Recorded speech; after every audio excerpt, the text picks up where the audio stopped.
Gang Members by Dewain Williams. The beef was ongoing for over 20 years. The West Side Boys against the East Side Homies. Dozens of lives lost and countless injuries to innocent people in the process. A senseless turf battle that only continued so long because of pride and greed. The West Side Boys was the larger group and started in the late 90s. Headed by Big Steve, a true thug and killer by nature. It was rumored that one time he killed 3 guys in one night because they were all short on cash they owed. People knew not to mess with Big Steve. On another occasion he broke his girlfriend's arm because she cheated on him. His following grew with the more evil he committed. He knew it and did what he had to keep his men. The East Side Homies was started in the early 2000s by Big Steve's younger brother Anthony. Anthony saw flaws in his big brother and wanted to start his own thing. Anthony moved to the East Side and did just that. In almost a year Anthony had a group almost as large as his brothers. Killing and ruthless activity was the norm for the East Side Homies. In one incident Anthony killed one of the West Side Boys in an attempted robbery. Anthony didn't want beef with his brother. He regretted the murder, but he wasn't going to back down from no one. "We good. Let's roll," he told his homies in the aftermath. When word got back to his brother he snapped. Big Steve immediately went out and shot up 2 of the East Side Homies for revenge. No one was arrested for the attack, but Anthony knew his big brother had something to do with it.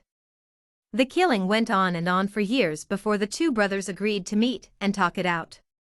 The date and time was set. They both agreed to meet to talk with no weapons and no plans to fight. But both had some members of their crew with them. "What's up, little bro? What it do?" "I'm good, Steve. How we going to handle this?" After some discussion they agreed to do a one that was to fight till death. Everybody understood the terms. No weapons, just Big Steve and Anthony in a room alone, and only one man can walk out alive. The day was here. Big Steve and Anthony was going to have a one. Both wanted to end the beef. Since the beginning many African Americans lost their life to gang violence. They entered the room and stared at each other, and then the fight started. After an intense battle the younger brother overtook Big Steve. Big Steve was dead. Anthony came out victorious. The East Side Homies prevailed. Weeks after the one the West Side Boys wanted revenge. Many lives were lost in the feud. Despite the agreement to kill the beef after the one, killing continued. Anthony decided to talk to his mom about the situation for advice. "Mom, a lot of people are dying for nothing. What should I do?" She encouraged him to never back down, and to always stand your ground. "Those fools deserve what they get." He listened and continued fighting. Sometime after Anthony met with his mom she decided to have a meeting of her own with white nationalist David Duke. Some members of the East Side Homies saw the meeting between Anthony's mom and David Duke. Why would Anthony's mom be talking with him? "Hi Mr. Duke. How are you today?" David Duke created all the gangs in the black community in efforts to destroy as many African Americans as he could. He figured if he created superficial separations within the black community they would kill themselves off. Some of his ideas came from Willie Lynch, a well-known racist. Anthony's mom was a co-conspirator. "Did you encourage your son to continue fighting like I told you? Did you tell him he must not go out bad?" Anthony's mom nodded her head in agreement. Racist white men secretly encouraged, supported, and helped gangs across America flourish to obtain their goals. Destroy as many African Americans as they could.